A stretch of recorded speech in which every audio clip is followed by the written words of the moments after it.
All right, everybody, welcome to the Running Wild podcast. This is Adam Nickel.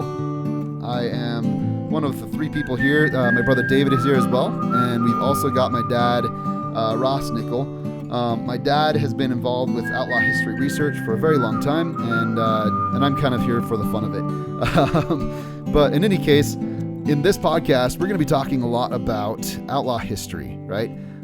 David, could you tell us a little bit about exactly what we mean by that? Yeah, so you might know something about Butch Cassidy and the Sundance Kid in the movie from, I think it was 1967, right, Dad? Yep. Or 69, but real close, yeah. 69. And you might know some about Jesse James, the Daltons, the McCartys, all of these characters from the old Wild West that were outside of society that decided to rob banks and, blow up trains and otherwise take advantage of the system in order to make a living outside of the law. And we romanticize these figures, and there's movies made about them, and they're very interesting figures. And what happened in our family is that there were a few characters that we didn't know who they were. We knew they were outlaws, but the more that we researched them, we figured out that, hey, these guys are right in the middle of what it meant to be an outlaw in the Wild West. They were kind of running the show, Right. And so I've done, almost a decade's worth of research, but Dad's done a lot more than that. And his, grandma before him and other people in our family have tried to figure out who these folks are. And it's come down to today where we know quite a bit about them, and it's changing what we know about the history of the Wild West and the outlaws. So with that, Dad, I'll throw it over to you. Okay, yeah, we've been involved with it since I was about 5 years old, and my grandma would tell me stories about her step grandfather, William Henry Long. These stories were just incredible for a little 5-year-old. He was talking about shooting and guns and robbing banks.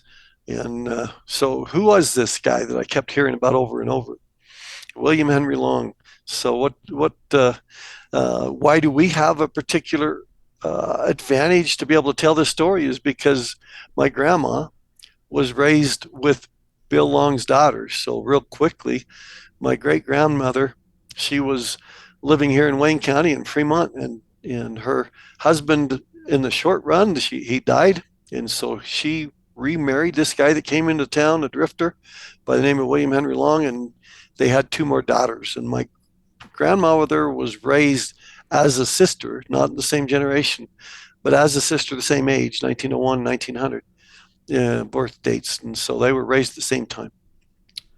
So like for me, what comes out as interesting in this story is that there's so many things that play into it, right? So you've got like Porter Rockwell showing up for a minute, right?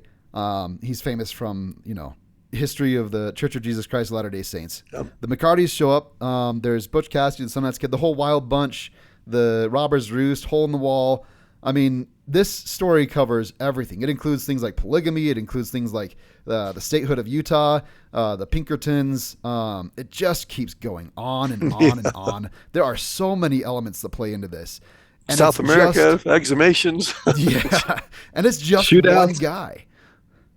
Yeah, I actually think it's even more than that. Really, when people think about the United States and the Wild West, which I've lived outside of the United States, and everyone around the world is familiar with cowboys and the Wild West. And they don't really know what that means. And the epicenter of that part of culture and history centers in Utah with these outlaws. And not just in Utah, in Wayne County, Utah. Right. In Fremont. In our time, these places are still, to this day, they haven't grown at all. Well, to give an idea, Wayne County at the time, taking things into context, was rugged, backwoods country. Very few people living here. If you were an outlaw, this is a place to come because it was a safe place because they didn't have law. In fact, the people didn't like law really. It was a really lawless community in the early days of 1880s, 1890s. Yeah. Mm-hmm. And so in the course of going through all this research, doing this investigation into who, William Henry Long, or I guess we'll probably most often refer to him as Bill Long. But in the course of doing all this research, there are a few things that we've done they're kind of fun stories to talk about, and we're going to start with one of those today. That's going to be kind of the main, I guess, subject of this episode, and that is the exhumation of Bill Long. So, with this exhumation, first off, we dug up his grave. Yeah, we dug him up. Or rather, so what? Dad dug him up. Why would be the question? Why did that have to happen? Yes. Yeah, so if we wanted to go back to the beginning, I had a lot of free stories, and we'll cover that in a future time. But I could not. I started research this 2004, and I was coming up with, couldn't get answers, couldn't find things. A few stories, but we couldn't find very much. And so I talked to a guy by the name of Tim Cooperschmidt down to Sorensen Genomics. I said, what happens if I dig the bones of Bill Long up? What happens? Can we do anything? And he says, yeah, you can. He says, if you bring me a piece of his femur, we can run a DNA test. If we come up with the DNA, then you can take that and run that DNA into databases and see if you can find matches. So I went out to, he's buried in 1935 in Duchesne. And so that local county, I went out to Vernal, to the health department. And I said, what does it take to do that? They gave me an application, needed to have 2 different direct descendants signed on to it to give permission to do that, to exhume the bones. And I did some research and found 2 different live descendants of Bill Long through Viola, one through Viola, one through Vindy, which is the 2 daughters that was for my great-grandma. And I filled out the form, handed it in. They said, okay, you have our permission. You're telling me that in order to dig up one of your ancestors, if you don't know who they are, all you have to do is have the signature of 2 of their descendants, take it into legal proceedings, the courthouse or whatever, have them verify that they are descendants, and you can go dig up a body. Yeah, that's what it takes. Well, I had no clue. I'd never done it before, and but they gave me an actual document that gave me the permission to do it. I mean, it's not every day that somebody goes and digs up one of their ancestors. Yeah. Yeah, and I'm not sure exactly what date it was. I need to actually look that up. It's real easy to. But it was right around 2006.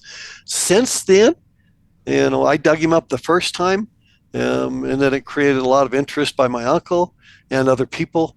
And he was wanting to do a documentary, and I gave him Bill Long's skull, and he actually reburied it, but made it look like an exhumation.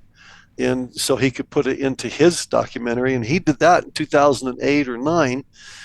And then later he did it a 3rd time because he wanted to bury the bones, and so they buried Bill Long in a funeral. So there's poor Bill Long. He got dug up a few times. Yeah, that's actually kind of what I wanted to talk about, though. Is okay. So you went to the courthouse in Vernal, right? Yes. Yeah, and you had no, it wasn't a courthouse. It was a health department. It was the health department. Okay. So the health department gave you the go-ahead, gave you paperwork, said you can go to the grave and you can literally start digging up the ground, pull out the coffin or open the coffin, and inside of it you knew where Bill Long's buried because, of course, your grandma's buried right next to him, right? Well, yes. The problem is we had no idea if there was a coffin. And so I did contact a guy at the I don't remember his name, in Roosevelt, that runs a funeral home, for information. I said, what do I expect to see? Mm-hmm. And he kind of gave me a little bit of input, and then we set a date. And we set a date and decided that's the day. And then we lined up. The cemetery there in Duchesne had a backhoe and a guy that operated it. So we paid him $200, and he was going to come and do the heavy work. And then we were going to do the lighter work when we got down close to who knows what we was going to find. I think it's interesting to look at the logistics of actually digging up a body, because you think, okay, well, I'm trying to figure out who my step-great-grandfather is. I want to know who he is. I need to get his DNA. I've got to look at his bones. So I need to dig him up. But then actually going to the ground, that had to have been an interesting experience to like look at the ground and think, okay, now we're gonna use a backhoe and some shovels. And we're gonna dig up the bones. You know what I mean? Oh, well, yeah. No, there's a stone. His stone with my great grandma there, Lizerna Allred Long, because she married Bill Long, and right next to him on the same stone was William Henry Long, and this date was there and all that. And I'm thinking, wow, what's down there? That's what I needed. If I can't get a hold of his bones, I can't find out who he was. That's how I felt about it. So we had to get past that hard spot. So when we talked about this before, you'd said something about one of the people that gave you permission to go and do the exhumation, right? What was that whole story about again? Well, what happened there was the day that we did it, we had went down and talked to the guy with the backhoe. He says, yep, I'll be there at a certain time, like 10 o'clock in the morning. And he brought another guy with him. And then we started digging. But actually, even before we started digging, I noticed that over here about 10 feet away was a fresh grave. And I thought, whoa. I looked at it and I realized that was one of the guys that gave us permission to dig him up. He had died since we got the permission. So it was 2 or 3 months in that interim. He was in the rest home. But but we actually had another guy, the other one that gave us the permission. He was there with me. He was right there at the exhumation. He was there. In fact, when you look at the video of it, the original video, he was right in the trench with us. In fact, he's the one that said, take the skull. That was Vindy's grandson. And so, and back to that story, Adam. So when we got started, we was digging, and this guy that was digging it, we get down there a ways, and we still haven't hit anything. In fact, we were down at like 5 feet. We're going, oh my goodness, I wonder if he's even here. We was expecting to see a wood box, and we was getting down pretty close, and we started hitting the wood. And then right there in the middle of it, my sister was there with me, and the guy that was running the operating the backhoe, he says, I wonder if Bill Long's spirit's here. Because I said, well, have you ever dug up somebody? He says, no, I dug up lots of graves, but not redug up anybody. And as soon as he said that, my sister pipes up and she says, well, let me tell you about a dream I had about Bill Long. And of course, after telling him about this dream, he says, are we far enough along to where you guys can take over? And I says, yep. And he says, I'm out of here. I don't want nothing to do with this. He'd had enough of that stuff. Yeah, he didn't want nothing to do with the wrong end of Bill Long. And at that point, we was hitting the top of the wood. We finally found it at about 5.5 feet, real deep. And then we started digging down through there really carefully without trying to hurt anything. And then we finally got into the bones. And it's all been documented, verified. We spent 2.5 hours or so, 3 hours doing it. And then we opened up the grave, and the guy told us that we needed the femur. So I pulled out the femur, and we was about done as far as I was concerned. But we got to back up a little bit. We just to verify that it was the right guy. All of the stories, the family stories, said that he killed himself with the 22 in the temple. And so we was very interested to see if there was a bullet hole in the temple. And we looked up the scroll, and there it was. You could see that bullet hole. So it was definitely William Henry Long. Dad, can you talk just a little bit about opening the coffin and what that experience was like? Sure. Now, interestingly enough, Bill Long I call him Uncle Bill because my grandma did. But Uncle Bill was supposed to be 5'8", plus or minus an inch or two. And as an old man, you're a little bit shorter than was when you're a younger man. So we were expecting to see somewhere around 5'8". When we dug up the coffin, all it was a 2x6 kind of gone around his body with a little piece of wood on top of it. I don't think it was originally a full coffin. And it was very disintegrated. The wood was pretty much, it wasn't gone, but it was 90% gone. Were his clothes intact? His what? Were there any clothes that were intact? No clothes. No. Just bones. That was all that we was able to see. There was no other articles in there. what was interesting was from the bottom of his feet, where there was some wood, to the top of his skull. In fact, his skull was up a little bit, so it was almost smaller than him, and it was Mm-hmm. about 5'6" was the size of the box, and he was kind of a little bit crammed into it, I guess. I don't know, but Interesting. yeah, it was kind of interesting. And so then we took that piece, and um, Galen was the one that was there with us, that was the descendant. We was ready to start burying it. He says, "Hey," he said, "why don't you take that skull?" And I'm looking at him like, "Really?" I said, "Well, that'd be awesome." But it's, and he says, "You know what? Just take it. Just take it." The whole family has been wanting to know who Bill Long is for a long time.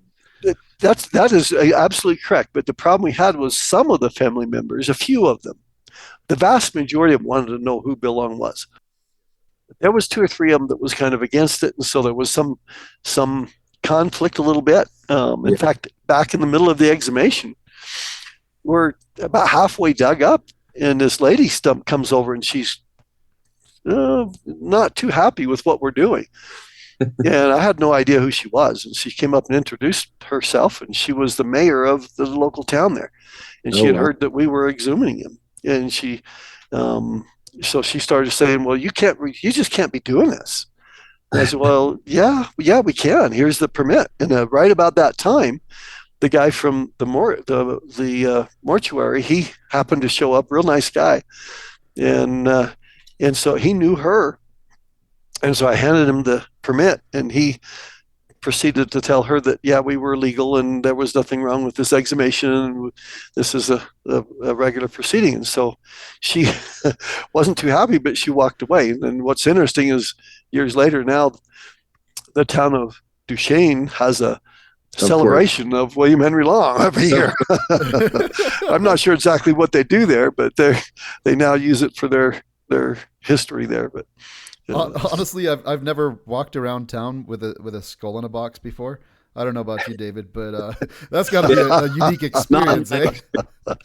Yeah. Well, a friend of ours actually gave me a box that was about the size of the skull, and it's a neat little wood box. So we put him in this wood box for about a year and a half, and it was sitting in our living room for an extended period of time. But you know what? Let's not go there. Let me go back a little bit. At the exhumation, in fact, your brother Abe was there with us, and Janelle and his two kids when they were little. But anyway, we got what we wanted, and then we decided to go ahead and rebury it. So we reburied the place, and then the excavator came back and he did his thing, and that was pretty much it on that day. And then that gave me the femur, and so then the skull. That's the two things you took. Yeah, I took two things. All I wanted was two things, and I wouldn't have took the skull, but Galen wanted me to. Yeah, and which it turned out was kind of fun. It was more fun than anything. But anyway, so then we took the femur to Tim Coopersmith, and at the time it was like a $10,000 test to find out what the DNA was, and he was willing to do it for us for free, which was incredible. And so the first time around, when he came back, he did not get a result. And that was really disappointing. All that work and time and effort, and we didn't get a result. And so we kind of let it got put on the side burner. And then I don't know how long later, maybe a year later, he contacted me back, and he says, "Hey, we got some new DNA, or we got some new technologies. We think we can do another test, and we might be able to get a result. But I need your permission." And I said, "Well, you got my permission. Please do so." And so a couple of months later, he called me up and he said, "Hey, we got some markers, not a complete set of DNA markers, but we got." And back then it was the autosomal was not available. So back then it was a Y DNA, which was male, male, male, and also the other kind, the mitochondria, which is female, female, female. Mm-hmm. The problem with William Henry Long is when he married our great grandma, they only had two daughters, so there was no sons, and so we couldn't take a comparison. So you took Bill Long, with no sons available, we had no way to do a YY comparison. Mm-hmm. And so we were trying to work the mitochondrial side, but they did come up with the markers. But the markers at the beginning didn't do us a whole lot of good. There was about, I think there was 8 markers, Mm-hmm. and I did run it on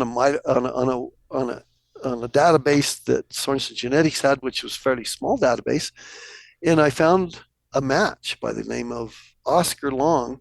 And what was exciting to us was that match was in Oregon, in Mm. Baker, Oregon, which was where the McCartys were. And I thought, oh wow, that's cool. There might be a connection there. Yep. That was kind of cool. But the problem at that time was that the match told us that he was close to him, but that and hit Oscar Long. Who's Oscar Long?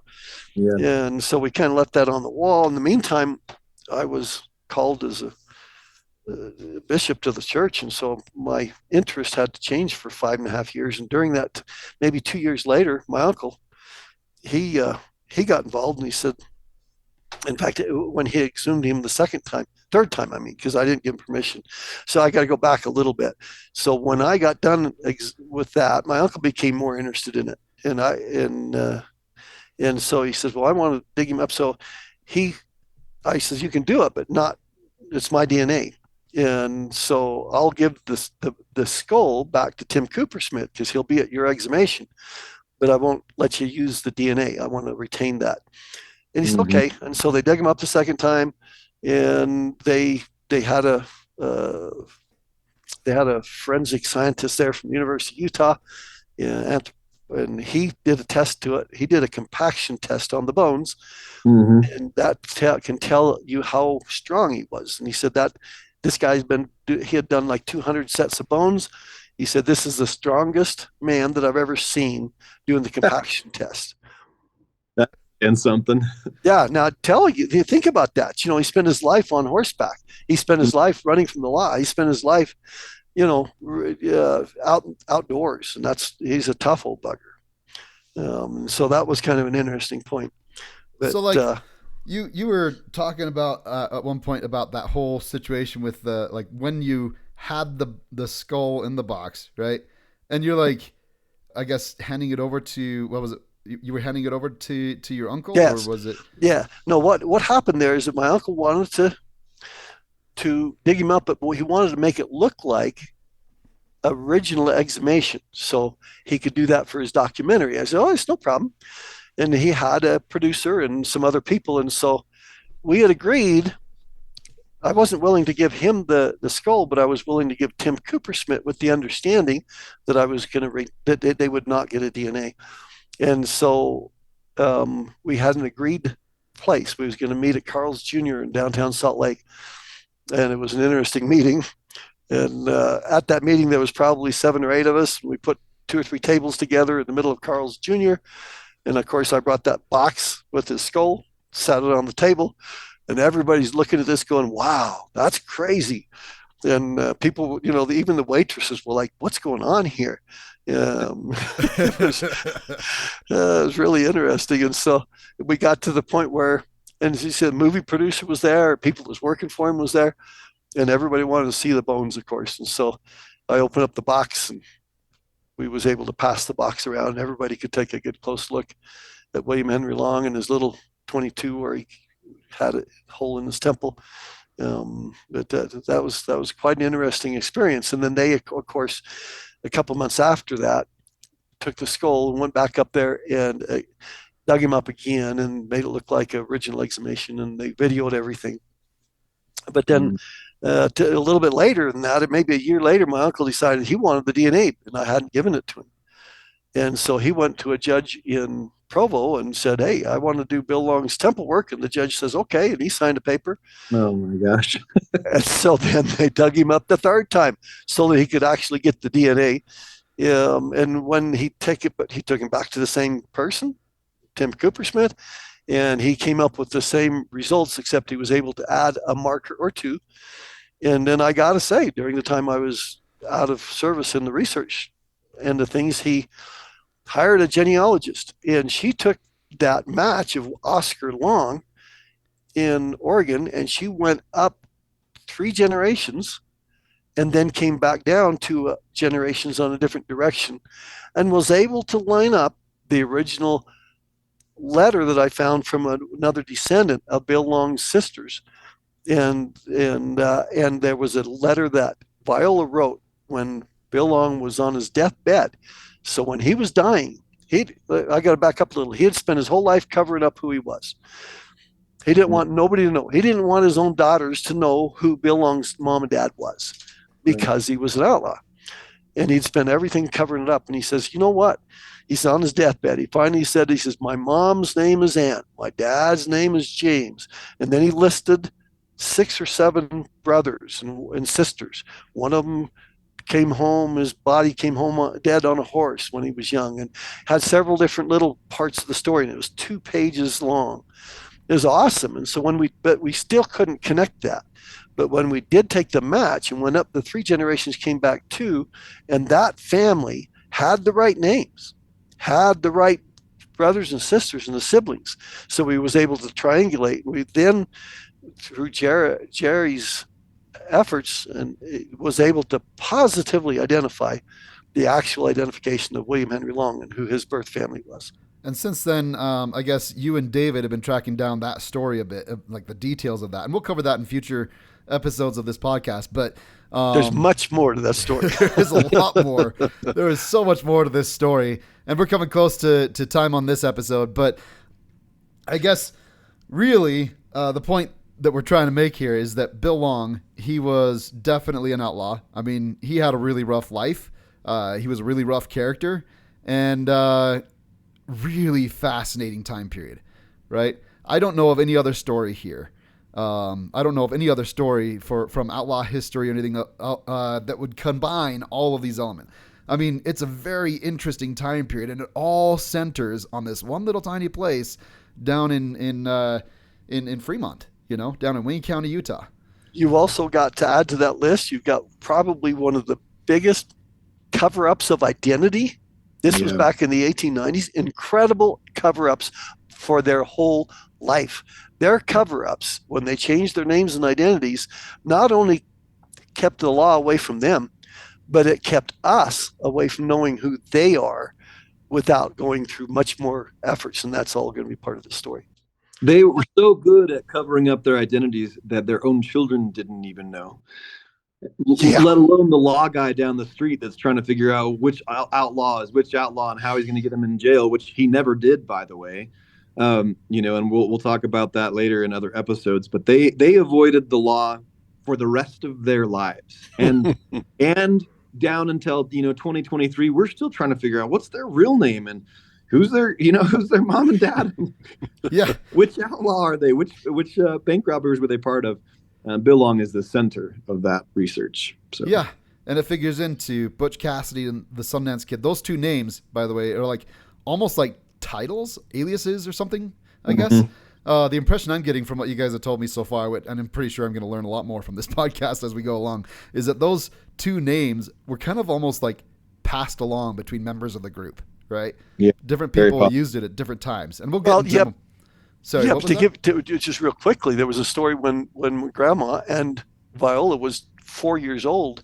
They took little grasshoppers and they pulled off their legs, and they made a little bed for them, and they named them. And they named one of them Butch Cassidy.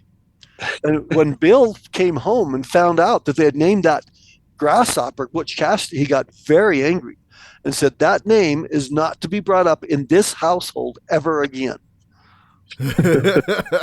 Saying something right there. So what does that mean? So who's Bill Long?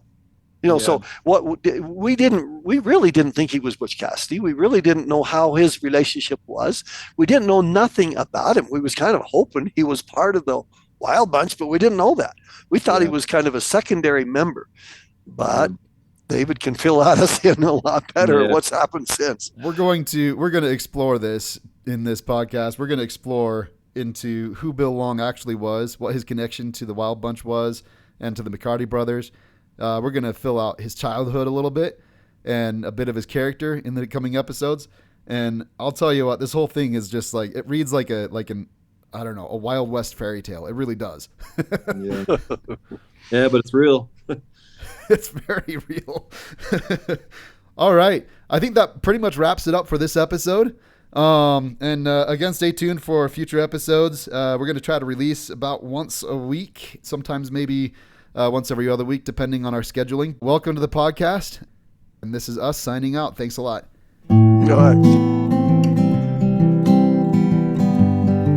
Thank you for listening to Gunslinger's Shadow. We hope you enjoyed this episode and learned something new about one of the most mysterious and elusive outlaws of the Wild West. If you have any information about Bill Long, the Robbers Roost Gang, or any other Western outlaws from the late 1800s, maybe you are a descendant of Bill Long, or of the Parker family, the Butch Cassidy family, the McCartys, or just have family stories that have been waiting generations to tell, we want to hear from you. Your story may well be the missing link that turns fiction into facts. We are right now actively researching the origins of Bill Long and the other outlaws he knew. So please, send us an email with the stories you want to share. We'll read every message and respond as soon as we can. Don't forget to subscribe on whatever platform you listen to, and join us for our next episode to find out the real story behind the real outlaws of the real Wild West.